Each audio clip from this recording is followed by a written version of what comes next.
All right, and we're back. We're back to the Black Psychologist Podcast. Appreciate everybody being here. Episode 24. We are moving right along. I am one half of your humble and gracious host and clinician here for all of your listening pleasures, Dr. Kyle Osborne. He is I, and I am him. And of course, I am never ever here by myself. I'm here with the one and only. He's been earning and burning, snapping necks and cashing checks. None other than Dr. Jason Coleman. How are you, good brother? I'm good, man. I never heard that one. Yeah, Snapping man. necks and cashing checks, man. Hey, man. Look, you know how we move out here. So I call it like I said. We're observing.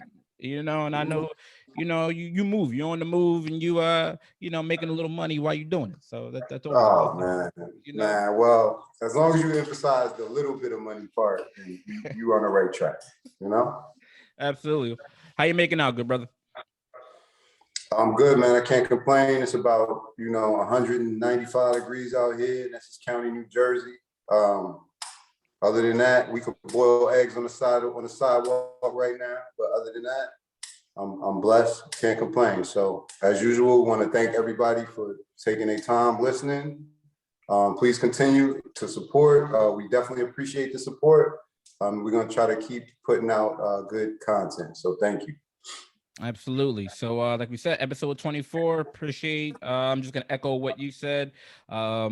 Again, we love the feedback, we love the comments. Continue to subscribe. The numbers are continuing to grow, so we want to push everybody, or we want to appreciate and give a shout out and acknowledge everybody who's been listening and watching, and continue to share and continue to run out and tell your friends, your colleagues, your family members, and we want to hear back from you. So please contact us or shoot us questions and statements and feedback at our email, the Black Psychologist Podcast at gmail.com. Also, check out our Facebook page. And without further ado, we're going to get into it. All right. So first up, all right, we're going to start in Hollywood. All right. So Red Door Sober Living Home it has been in the news recently. For those people that aren't aware or knowledgeable of what or who Red Door is, I'm just going to give a little background. All right, so Red Door is a high-end sober living home that operates out of a mansion that's out in Bel Air, California. So this is like a go-to facility for like troubled or deep-pocketed members of Hollywood community and their children. So to kind of frame it how Red Door promotes itself, they publicize themselves as providing holistic, attachment-based, trauma-informed, individualized services to help people with trauma, substance abuse, and mental health issues. Okay, that's how they frame it and promote themselves. So it's run by Alex Shohet. I'm sure I'm butchering his name. Now he is in recovery, and he's an entrepreneur with a background in computers and like the .com boom when that blew up about 30 years ago. And his co-owner is his wife, Bernadette Fried, who's a licensed marriage and family therapist who also happens to be is also in recovery and owns a Beverly Hills practice. Okay.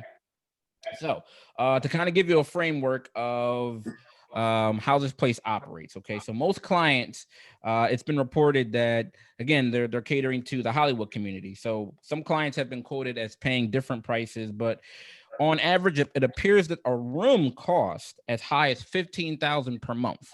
Okay, $15,000 per month to stay there. And this doesn't include all the other different intangibles and things that will come with normal treatment circumstances. So this doesn't include, this is all this money, the 15,000 is not inclusive of like separate billable services such as an assistance to like a dedicated support staff and case managers and sober companions and all that. So that's all a la carte. So that's in addition to the 15,000. All right. And so the reason why Red Door has been in the news recently is I'm going to highlight some of their notable. So at least 2 patients have reportedly died from overdoses in these clinics on their premises.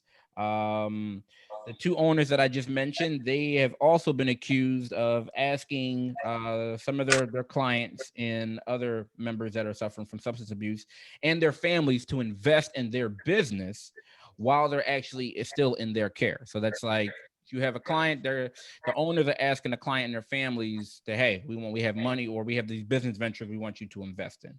All right. Additional background, these two owners, Shohet and Fried, owned 180 Center, which was another rehab center. Now that rehab center got shut down in 2013. An investigation found two patients had died of a fatal overdose at 180 Center. So that's why that was shut down in 2013. So they pride themselves on harm reduction. That's their theme that they promote, along with their other services um, that they promote. So at first glance, this appears, as I was reading the article, Jay, as institutional recklessness at its finest. That's what it kind of sounded like as I was reading it, because it just seemed like it got worse and worse as I read through. But Yeah. what did you what's your take on Red Door? Listen, how you said it the best, right? It got worse and worse as you read on, right? What I got from this article is that, like, these people that go here, like, they have, in my humble opinion, they have little or no chance of quote unquote recovery, right? Or let's just say regaining some type of productive type of lifestyle, right? And I say that for a bunch of reasons, right? The reason why I say they have little or no chance is because the people that own it, there's too much, number one, there's too much of a financial incentive, right? When you could charge somebody $15,000 a month, and obviously your profits go up the longer they're there, you know, that may change a little bit, and then their practices, right? So I'm not even saying what they're doing is harm reduction, because I don't think so. I think they're hiding kind of behind that term, and I don't think that term was meant to be used in that way. But their version of harm reduction, the clients themselves, or former clients themselves, are talking about employees getting them drugs, right? So as long as you are going and getting drugs for the clients who are supposed to be in your facility, you know, like, recovery is not on the table. You understand what I'm saying? Imagine every rehab that you've ever worked at, if the clients leave the building, what happens to them in the program? They're gone. Most of them that I've ever been through, especially if we're talking about like detox first, right? If you can't just leave and go home and then come back, you know way more than I do about it, so pull me back if I'm wrong. But what I'm saying is, they go through great lengths to make sure that there's not illegal drugs on the premises for a reason, you know, because the allure and the pull is just too much. So when you have former clients talking about seeing people getting high while there, other people going with them to pick up drugs, and then you have people dying, which is the evidence that people are using drugs there, there's little or no, you know, hope for recovery, you know, or for sober living, you know, in my opinion. So what's left? What's left is kind of just a model of how you can make the most money. And how you make the most money is to kind of keep people there, or not mind when they spin in and out on the cycle, you know. So that's kind of how I feel. I feel like, you know, it doesn't really seem like a legitimate company. You know, it's all types of questions with the last business they were running, and this one kind of seems just as shady.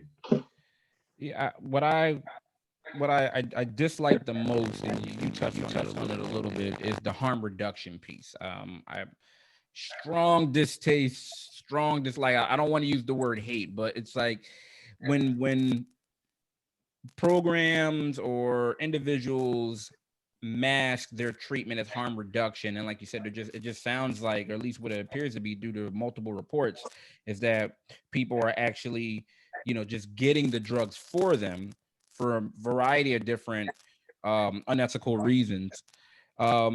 Usually harm reduction is meant for, okay, you're meeting the client or the patient where they're at, right? So if we're talking about harm reduction, usually in a situation where, okay, you may have a client who's not ready to completely stop using the drug or the alcohol or whatever the addiction may be. So harm reduction usually is in a form of, okay, we're going to start to decrease usage, right? Decrease exposure. So you're meeting the client more where they're at, depending on like their stage of change.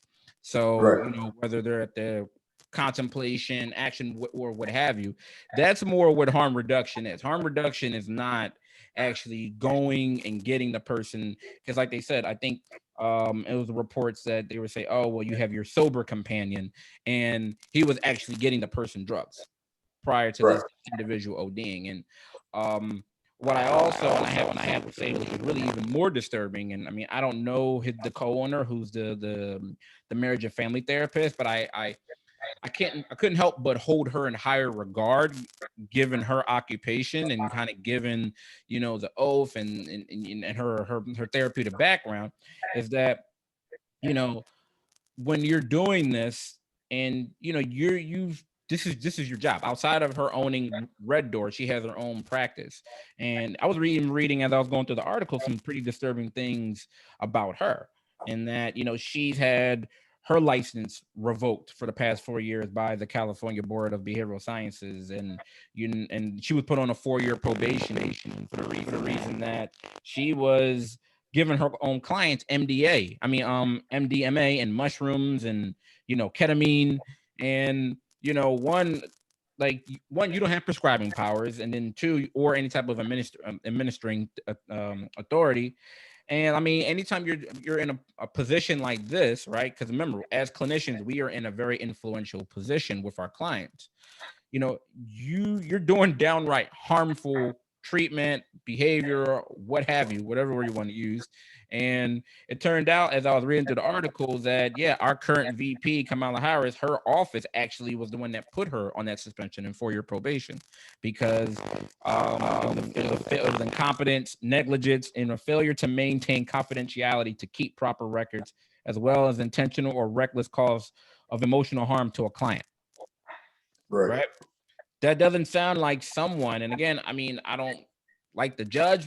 However, given what's been reported, given her prior history and her husband, I mean, this doesn't appear to be individuals who should be running a recovery or a sober house or providing any type of treatment, because it just seems like there's been a consistent pattern of them doing this negligence and harming patients.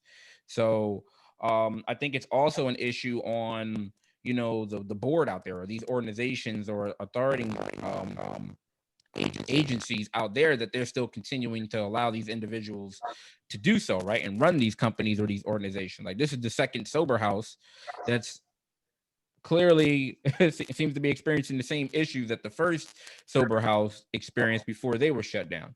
So Right. in addition to them, it's also an issue. It appears to be with the board. And I don't know anything about California and their behavioral health board or governing bodies, but it seems like, even though people have made reports and this has become public, it doesn't seem like things are being done to keep this from continuing for them to continue to hurt patients. So, but this is disturbing. Like, it just got more and more disturbing and more cringeworthy as you continue to read through the article.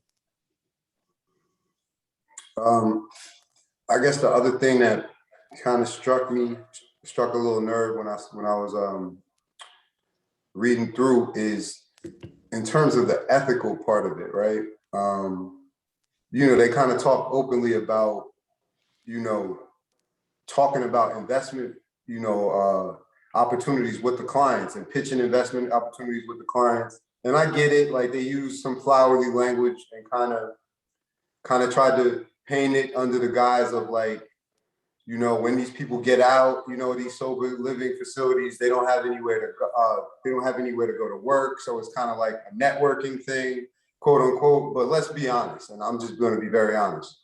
We're talking about people that can afford to pay $15,000 for quote unquote treatment per month. So we're being a little disingenuous, right? Because you're going to have a hard time convincing me that somebody who can pay $15,000 or have their family member pay $15,000 a month for treatment is looking for a job. They're giving out jobs or they don't work. You understand what I'm saying? So it's a little disingenuous, and I'm not a fool, right?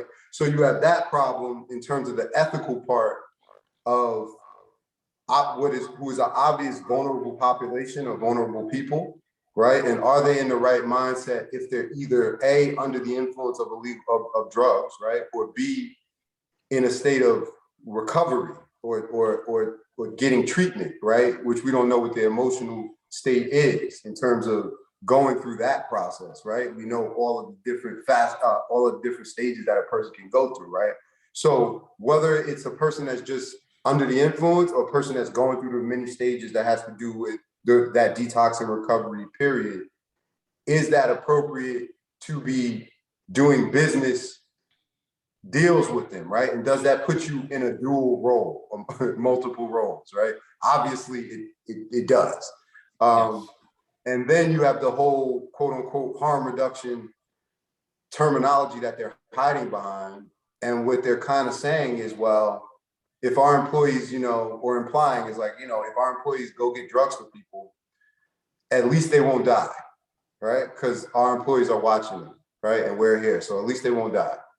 And I don't think that's a good enough standard, if we're being honest, and it kind of speaks to, on a larger level, the lack of accountability that we have over these sober houses in general, right? If any accountability, right? Because I don't know if you've heard this from clients, but I've heard from more than one client about when they go to certain sober living homes, about how much drug use is present there, from the owners on down. So again, we're just hearing about this because this is a rich people problem, but there's sober living homes in all of our communities, right? And a lot of these places, especially if they're in certain cities, I guarantee you, like there are ones in Philly that I rode by and I literally thought they was like crack houses, right? I'm dead serious. Before I knew, just by the condition the place was in and how people look in terms of what they're engaging in, what type of activity they could be engaging in.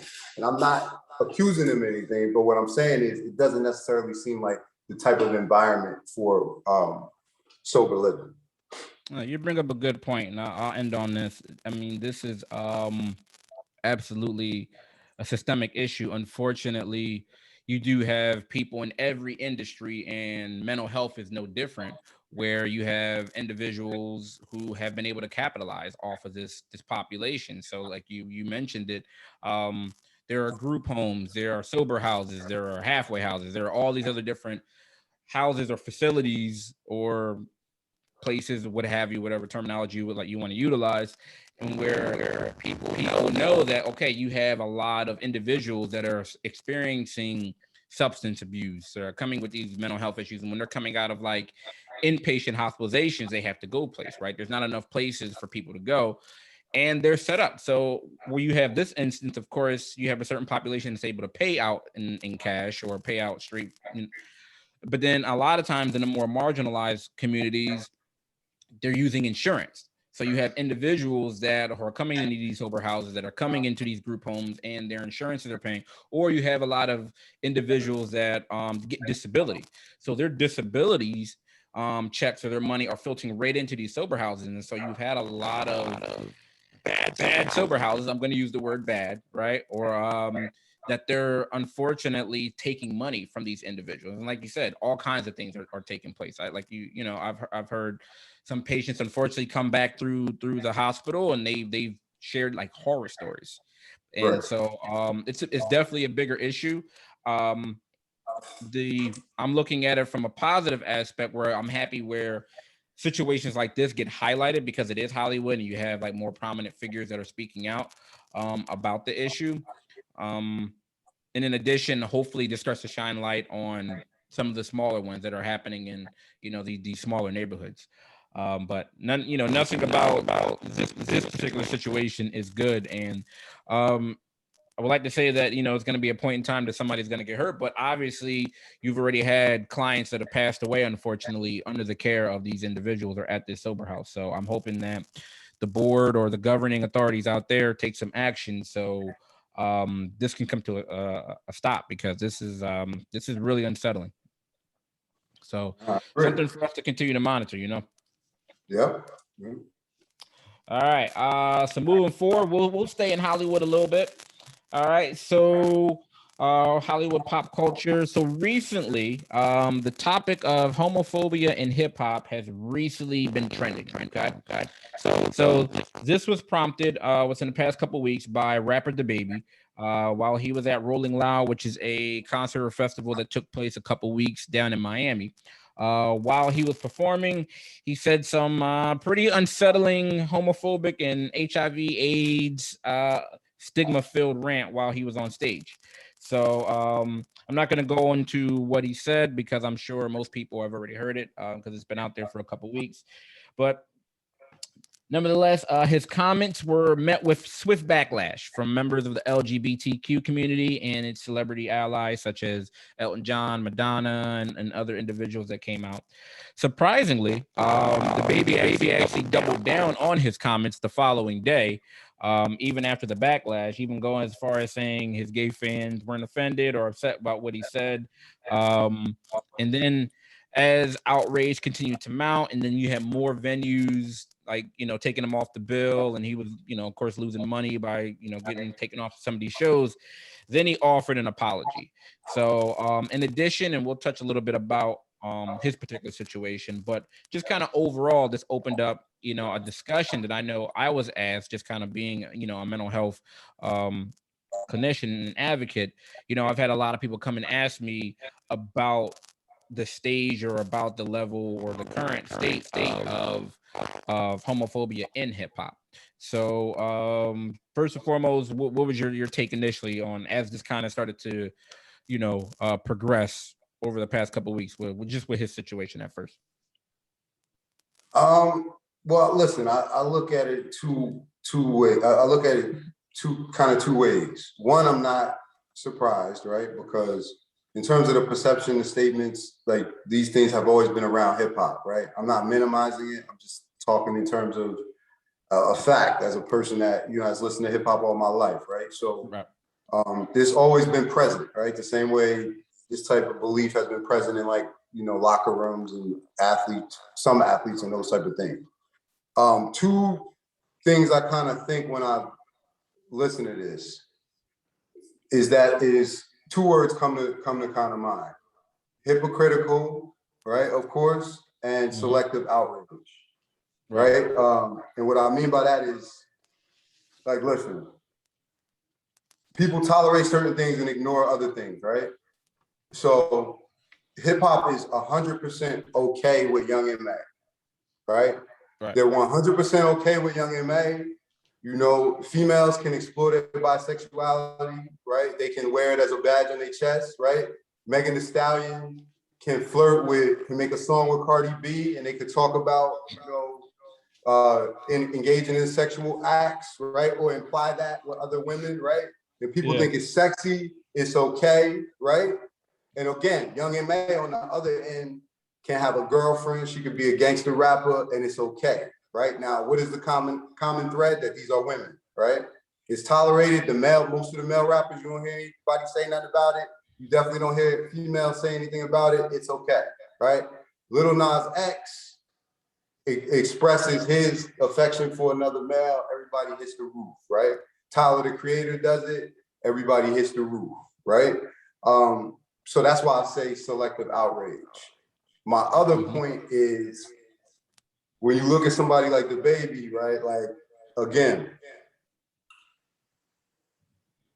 he held on to his point, right? So he really didn't want to be moved, right? But the reason why I say hypocritical is because I doubt that, this thing doesn't just stop at one thing. He's talking about the LGBTQ community, right? So I'm not a fool.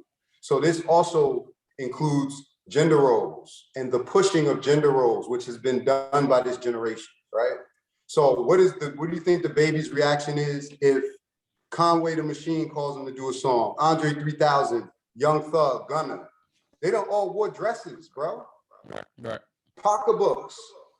I didn't hear anybody say anything about about that, right?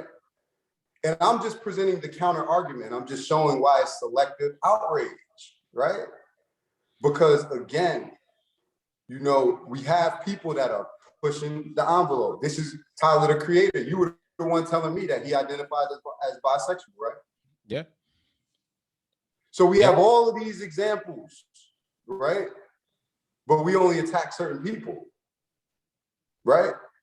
So that's why I say I heard it. Of course it was. It's offensive, it's ignorant. But I looked and I'm like, hypocritical and selective outrage. That's what came to me, because all of the people that jump on that bandwagon, they're offended by one thing, not offended by another. You know what I mean? So yeah, it was for me, it was a couple of things, and I definitely want to touch on the selective outrage because I also feel like it's a double standard, especially with, and you kind of highlighted and touched on it, Rip. So misogyny has long been in his music and in hip hop overall, right? Especially historically, hip hop music has been homophobic. Not condoning it, but I'm also not going to sit here and be a hypocrite and say I don't listen to it. Like I haven't said sang along with lyrics of all. I mean, name any rapper, right? I think the thing with the babies, we're talking particularly about him, is that he's crossed a certain threshold, right? He's no longer kind of some of your lower tier rappers. So anything he says is gonna get highlighted at this point. I don't know if he realized it. I guess he realizes it now, but he's crossed over into like that pop, right? That pop rap star. So anything he says is gonna get, it's gonna get blown up. I think also with this is that one, he put it directly kind of in our faces, right? So Rolling Loud is like one of the first new like concerts that's come out. Like everybody was on the bill. I don't know if you saw who was performing, but anybody was at Rolling Loud. So this is like one of the first new like major concerts that happened in 2021, since COVID has started. So he kind of put it directly like in everyone's faces while he was kind of ranting on stage. So it was almost like it was almost a choice where, I don't know, not a choice, but it was more of a situation where I don't know how many people or how many venues or whomever would have been able to ignore it, just for the fact that he just went on this long rant about it. Like I said, I'm not going to really say what he said, but it was a pretty long rant. Right. The other piece that really stood out to me, because what he said was absolutely, was terrible and not condoning it, was the education piece. Right. And that's one of the things that I really had an issue with, was more that the education piece is more of a lack of thereof. Right. So he's going down there, even when he doubled down, he was like, oh, my gay fans, they don't have A's and blah, blah, blah, blah, blah, and all these other different things. And it just seemed like when he was up there saying and double it down, that he was just continuing to kind of spread or say like these long debunked theories about gay people and AIDS. Right. And that was like more the surprising thing for me, was more like, you're saying things that like years ago, this was the issue, right? Years ago, this was the rumor. These were the stereotypes and things that went on to it. And it seemed like what he was saying was like extremely like just out of touch, like just really like, and you mentioned the word ignorant, in the sense of they were just really uneducated. And it was almost to a point where, if I'm him saying these like outdated and debunked theories, it's almost embarrassing to a certain extent, because you're saying things that have long been proven by science, by medicine, all these other different things. And so I feel like that's also a piece that can't be ignored, is that it's the education piece. Right now, we know that you can have an active life if you do have HIV or AIDS. It's not a death sentence, it's treatable, so on and so forth. And it's not just reserved for gay men. So I feel like that's also the piece that, to me, that stood out, was just like, all right, he seems like he's really uninformed about this particular thing. Right. And like you said, like I think we're, at a point where we've made progress with, as far as the homophobia, the LGBTQ community being represented, for the reason like you just mentioned. You have Lil Nas X, who's just released 2 major videos. I think they each have like 40-50 million views on YouTube.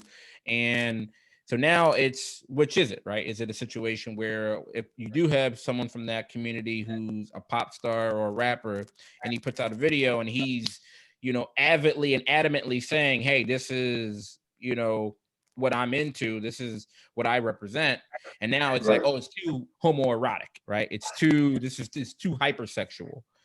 Think about that, right? Think about how many videos we done seen with girls grinding on girls. Right. So that's the thing. And his video is too erotic. Think about somebody opened their mouth and said that. Yeah. Think about they were protesting, man. They were protesting all types, and they're trying to get the video banned and all the things. And when that happened, I'm sitting here like, well, wait a minute. Like, how I thought this is what we want. I thought we wanted to make progress in hip hop, right? So if you can have the women and I'm not condoning that either, but if you can have women like in a Hype Williams video, right, or a Lil X video, and you have the models that are dancing in the back, they're half naked and so on and so forth, and he can, what's the problem or the issue with him? And he has whoever dancing in the back in the shower, in the prison scene, whatever, with the video. Now that's outrage, right? Now that's too much. So, like you said, it's the double standard. And I mean, that's why I said what I said, though. That's why I called it selective outrage, because he's an easy target. You understand what I'm saying? He's an easy target. And that's the only reason, that's why I brought up in terms of them being so offended by that, right? And being offended by individuals who identify with LGBTQA lifestyle, right? They're offended. If you're offended by that, then you're offended by all of it, is what I would assume, by every aspect of it or most aspects of it, right? So you are offended by that, but you selectively ignore Young M.A., you selectively ignore what Megan Thee Stallion and Cardi B is doing, and then you selectively ignore males, right, who are wearing dresses and incorporating female purses in their videos, right, as part of their dress. I ain't got no problem with it because it doesn't impact me. But you understand where I'm going with it.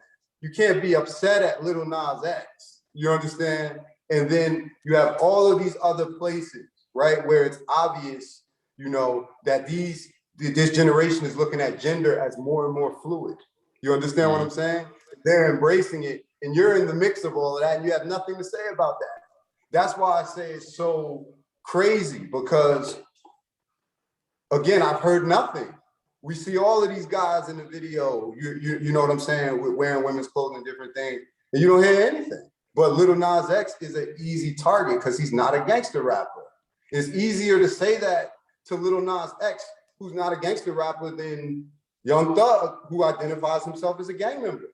It's just easier to say that. You know what I'm saying? Because then you might have to stand on it, So I think it also again, it's an interesting conversation, but that's why I say it's hypocritical. I think it also comes down to the money thing, right? We've talked on a lot of conversations. Unfortunately, the financial aspect cannot be ignored. So you look at Lil Nas X, right? And he remains pretty much like the only openly queer rapper with major crossover success, right? So you're hoping that with Lil Nas X, we're finally starting to see a queer Black man that's celebrated in this genre, right? Because again, historically with hip hop, especially with Black men, that has been something where if you were in that genre or being gay, or you were expressing your sexuality in that manner, it was frowned upon. So this is the first, again, Black male and openly queer who's had crossover success. Now, it also comes down to the money aspect, right? Because the record label is saying we can make money with him. So even though if he's,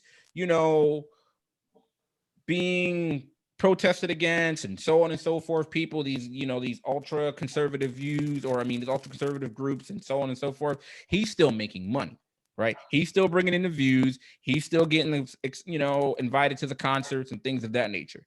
So as long as you're bringing money in, right, it's the same way to the fact where you have like a Cardi B or you have Meg Thee Stallion, if they're doing all of these different positions and they can talk, like if they're still making money, it's going to be fine. So it's different if you have because we've had other different LGBT rappers come. I'm trying to think. There was a couple people. I think what's his name? I Love Mac. I know you're talking about. Yeah. So they had a hit. I think it was like 2014, 2015, but it didn't really pop, right? Like it was like a hit, and then it kind of just phased out.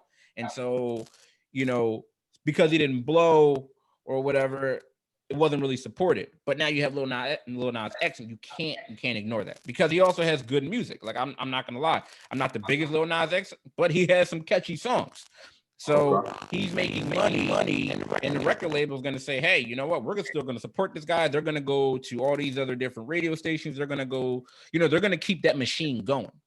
So that's what it also comes down to, of who's making money and who's not, right? So he was able to be the first crossover person, again, openly gay Black man who's having this type of success.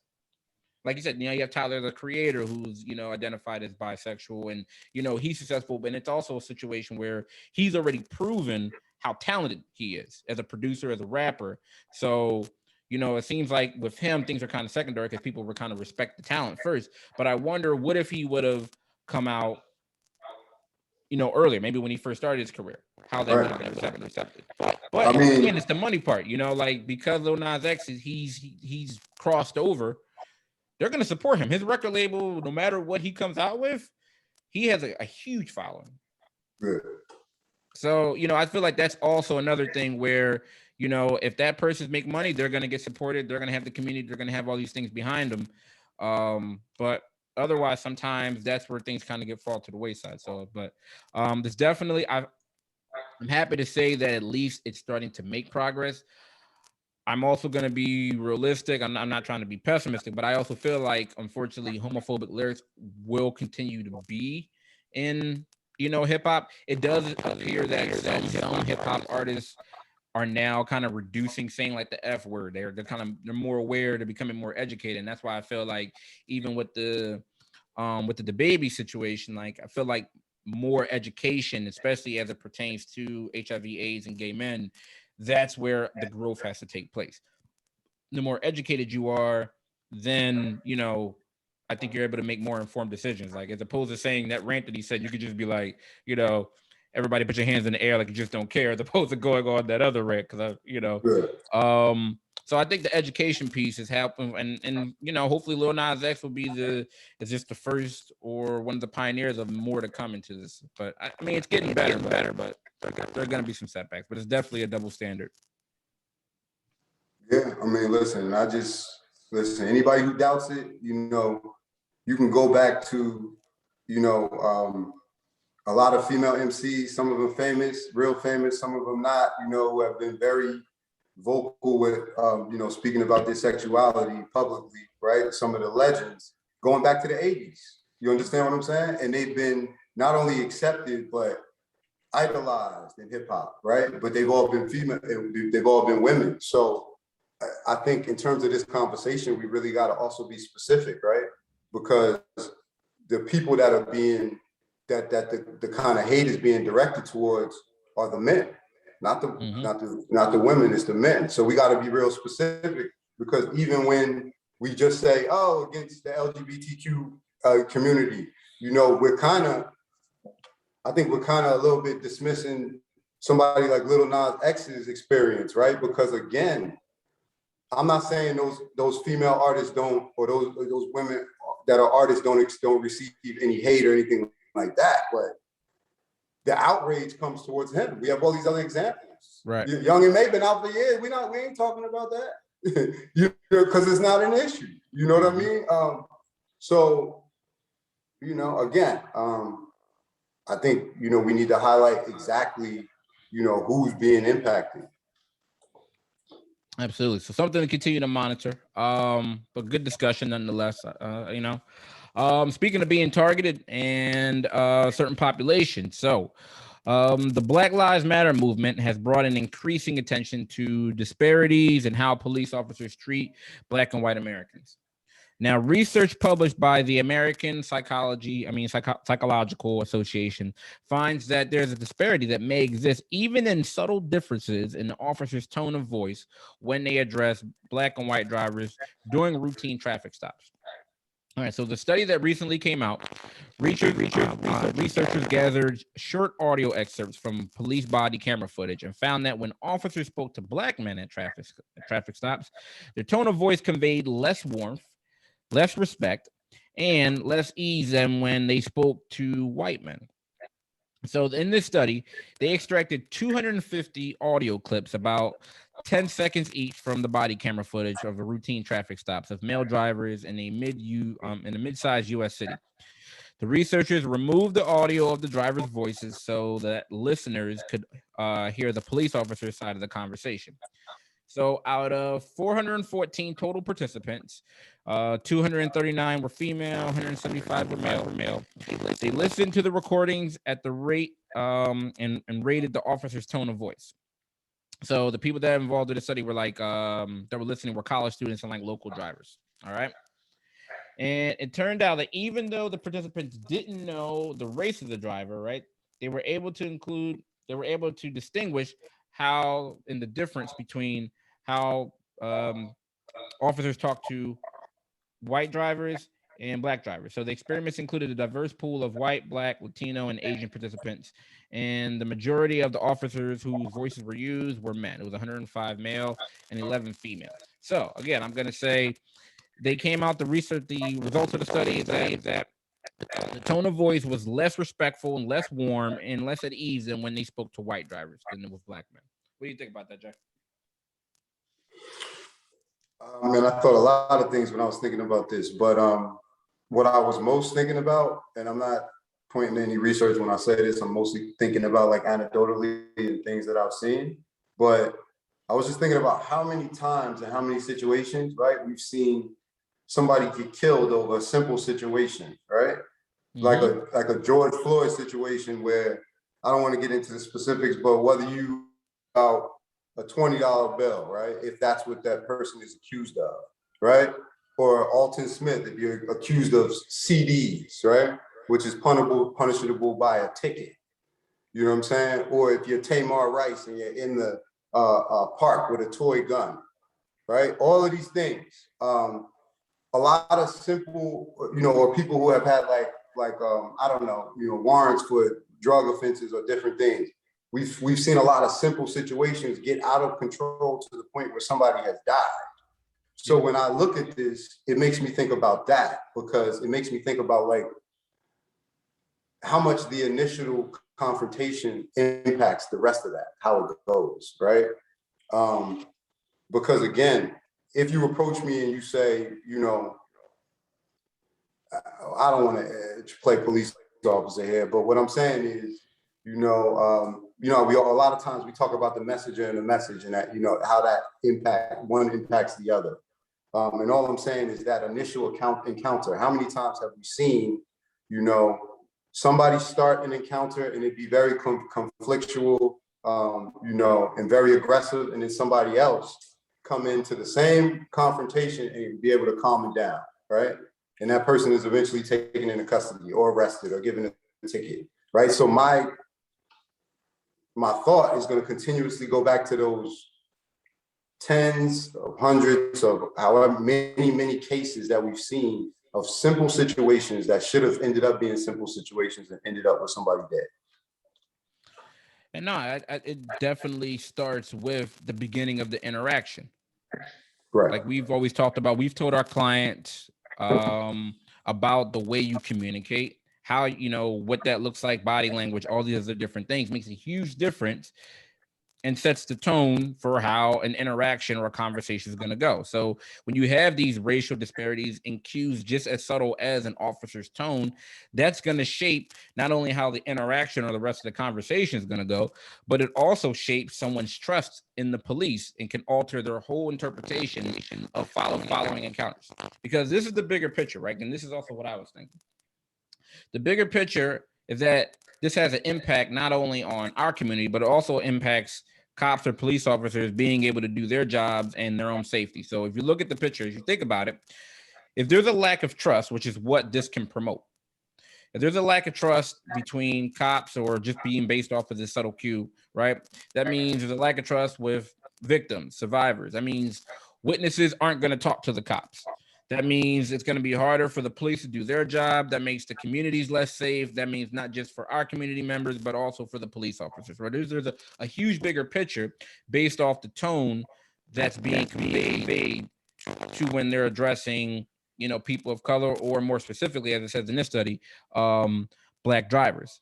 And so I was, as I finished reading this article, I saw another article came up, and it was a 2020 analysis of 95 million traffic stops that found that Black Americans are more likely to be pulled over than white drivers and more likely to be searched, even though they're less likely than their white peers to be carrying illegal contraband.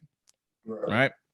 So in this study, it said compared to white drivers, the Black drivers and the Black community members were 57% less likely to hear the officer use words such as sir, ma'am, thank you, and 61% more likely to hear words such as dude, bro, and commands such as put your hands on the wheel. That's a huge difference. People may not think so, but that's a huge difference. And they just mentioned in the first article, less respect. So if you have a cop or some authority figure that's talking to you, dude, bro, boy, hands on the wheel, all these other different commands, yeah, that's a recipe for disaster, right? That's a recipe. You're already setting the tone. You're already talking down to. There's so much that goes into that. Just those small different phrases right in the beginning of that conversation.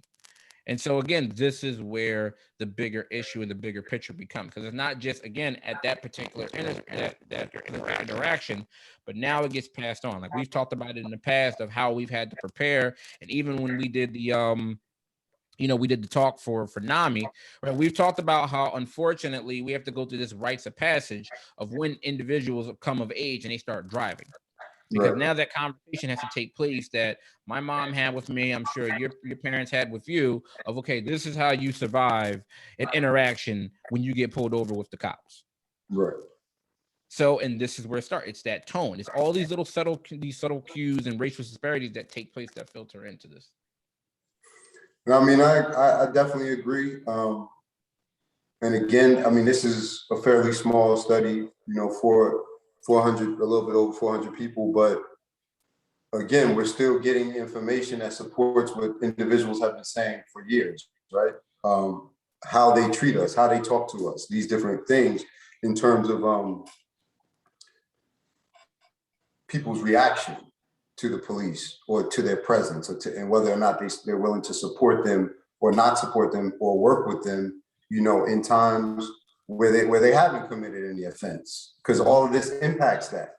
Because if I'm being shown less respect, less warmth, all of these things, when I'm driving to the store to get some groceries, you better believe if you knock on my door and you ask me what I've seen, all day, it's going to impact how I talk to you, right? Right.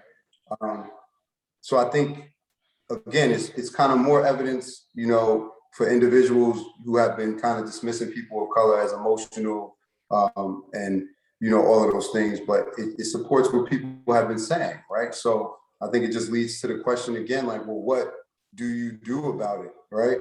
Because a lot of what we're seeing, some of it is conscious, some of it is implicit bias. So what we do about it, I don't necessarily know, because we might have to look at the type of education, the type of training people are getting, right? Because it might have to be more intensive than looking at slides and reading the definition of implicit bias 17 times, No, I mean, this is definitely something that the police departments have to recognize, that this is a problem.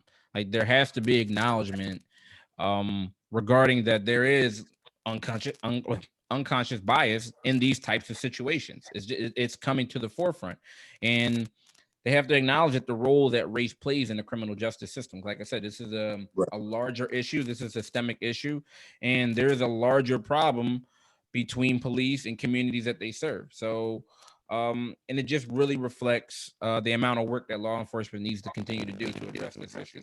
So I believe that's where it starts, like you said, with training, but there just has to be, like we've always talked about in any situation, awareness and acknowledgement. When you acknowledge that there is an issue and you're aware that there's an issue, okay, now we can start to put some things into place and train them. But if these organizations or these departments don't think that there is an issue, then unfortunately it's going to continue to progress and get worse. So we're going to have to continue to watch this. Yep. All right, so I'm going to end off on a good note. All right, so Jay, are you a Game of Thrones fan? Definitely, man. Definitely. All right, cool. All right, because you wasn't, bro. I was gonna end this podcast. I don't know. Man, listen, man. My favorite episode by far was the Red Wedding. Yeah, all right, bro. All right, yeah. All right, yeah. All right. So, pretty much the star of the show, Kit Harington, otherwise known as Jon Snow, the bastard son and child. All right. All right. So recently he did an interview, I believe it was with GQ, in the Game of Thrones star, admittedly, and he acknowledged that while he was on Game of Thrones, it just the hectic work schedule and all the other different intangibles that came along with that schedule and the show, it led to some mental health difficulties for him, which eventually caused him to take a year off. So I'm gonna read quote an excerpt from when he mentioned in the interview. Said, so it's been 3 years since the Game of Thrones. The interviewer had asked him, about some of the difficulties, and he had asked him if he had ever felt suicidal. And he said, yes. He said, I went through periods of real depression where I wanted to do all sorts of things. He said, you feel like you're a bad person and you feel like you're a shameful person and you feel like there's no way out. He said eventually he went to, I think, a facility in Connecticut. He went to a rehab facility for substances and behaviors. He said mainly alcohol. And he was very forthcoming. He said his marriage was tested to a breaking point. He said, he said you really can't imagine the stress that happens to you when you're going through this type of process. And he says, what he'll say about his addictions is that he kept them very, very quiet, and that he was incredibly secretive and incredibly locked up with them. So, that came as a surprise to people around him, which is often quite the case.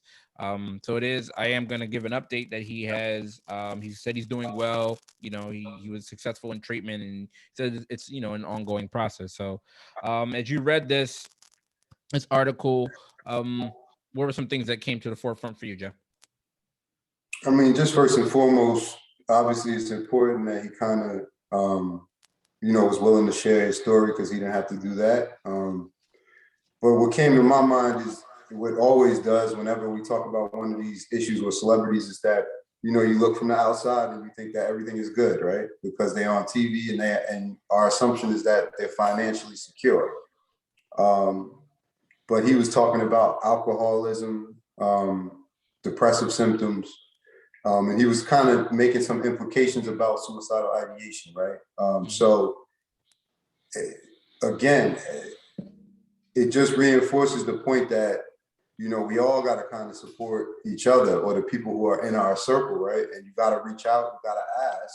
And if you haven't seen people in over a certain amount of time, you need to check on them, right? Because it doesn't matter if you see somebody on Facebook and they smiling and they look good, and you know what I mean? They're on Instagram and they look like they're having a good time. A lot of people are posing, right?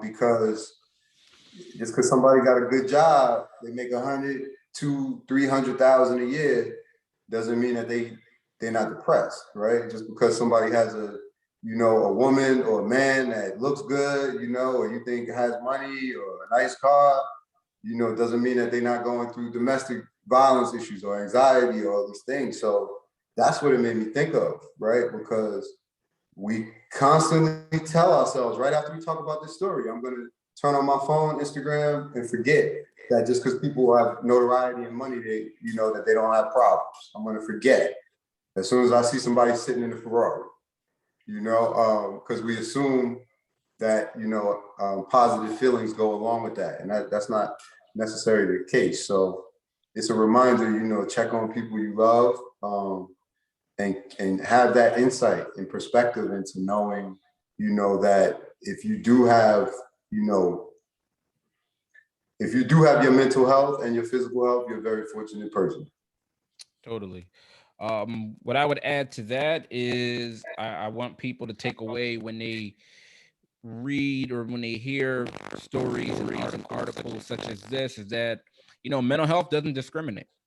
It doesn't care about your age. It doesn't care about your race. It doesn't care about your gender. It doesn't care about your social economic status. And like you mentioned, doesn't care about how much money you're making, your job. Mental health doesn't discriminate. And everybody is susceptible to depression, to anxiety, to addiction. And what I appreciated from this article was that, celebrities have more influence than ever, right? Due to their presence on, in movies and television, and especially now on social media. And there's a downside to that, is that, people feel that their celebrities owe them more access, right, to their private lives, which is a false assumption.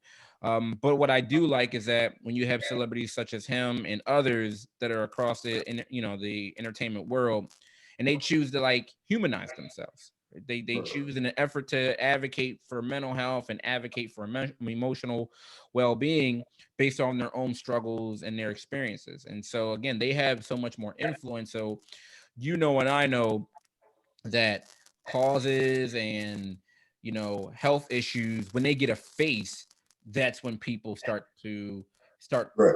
paying attention to it more, right? So whether it be cancer or whether it be suicide prevention, when you get a face, when you get somebody notable, this is where those conversations start to talk. So I'm always, it's not good that he went through that, because I don't wish any mental health issues on anyone, but it's good when you start to see that shift in the way people view and talk about mental health, when you see a celebrity or somebody that's notable about it. So when you start to have these conversations about depression or anxiety or addiction, and they move, like he said, and I'm happy he mentioned, he said he kept it very quiet, right? He said he kept it very incredibly secretive, and it came as a surprise to even people that were close to him.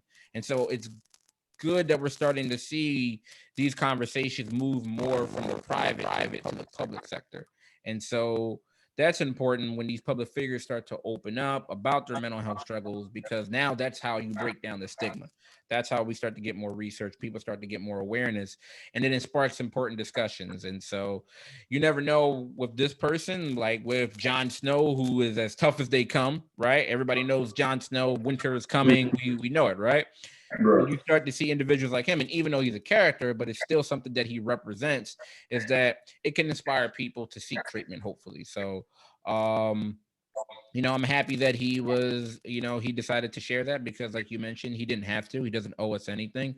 However, he put himself out there in a very vulnerable position to share what he's been experiencing. So I'm hoping that, this sets the tone even more so, even though we've already seen a lot of celebrities come out. Hopefully, this continues to be, a growing trend. Definitely, man. Again, I think it can go a long way for reducing stigma. I gotta give him credit for being willing to talk about it, because he didn't have to. Absolutely. So, before we get out of here, Jay, follow up. I don't know if you saw it. It just maybe a day or so. Remember, we talked about the Britney Spears conservatorship. Yeah, I just saw it today. Yeah. Oh yeah, so her dad stepped down. He's gonna be ending at least his portion or part in the conservatorship. So it seems like gradually she's starting to things are starting to go in her favor. So that's good, because we talked about how a very bizarre and unfortunate situation that she was experiencing due to the conservatorship.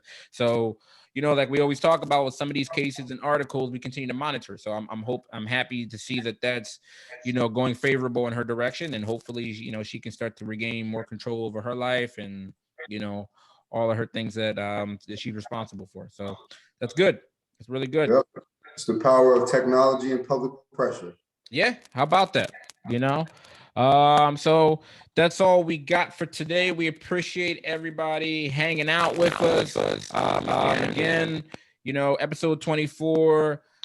Continue to watch, listen, subscribe, share. We really appreciate it. Send us a message on through our email, the Black Psychologist Podcast at gmail.com. Comment underneath. We like to go back and forth, and we really appreciate the support from everybody. So anything else, Jay, before we get out of here, brother? Not really, man. Just again want to thank everybody for taking the time to listen. Please continue to like the videos, comment on the videos, and we're gonna continue to do our thing. Appreciate it. Yes, sir. All right, Jay. Till next week. Well, good at you, good brother. Appreciate everybody being here. No doubt. All right.